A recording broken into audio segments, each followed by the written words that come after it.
International Affairs editor Philip Turle is down at the Elysee, where President Macron is still holding that press conference alongside the Egyptian leader Abdel-Fattah El-Sissi. And Philip, we've just heard from President Macron, and he has ruled out conditioning arms sales to improved human rights because he says that would weaken Egypt's fight against terrorism.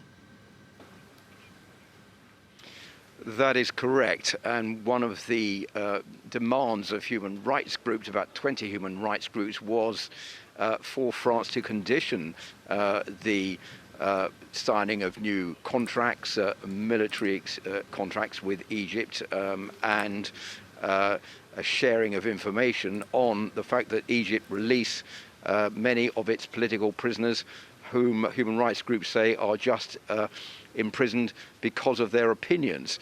And so Emmanuel Macron has ruled that out, saying that he can put pressure on the Egyptian authorities, but the two countries need to work together, because if France were no longer to supply that military know-how to Egypt, then that would weaken them in their fight against Islamic fundamentalist terrorism.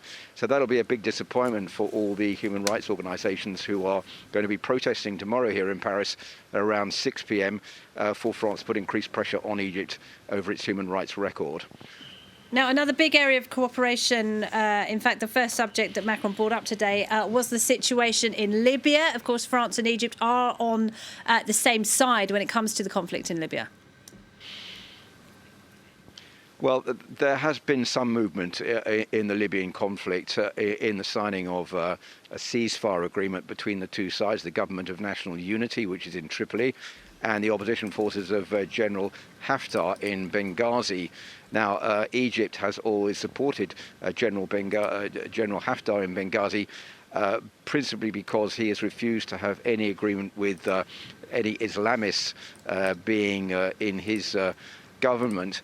But France has been playing a bit of a double game in this, officially backing the Government of National Unity in Tripoli, but behind the scenes, many people say that France also backs General Haftar.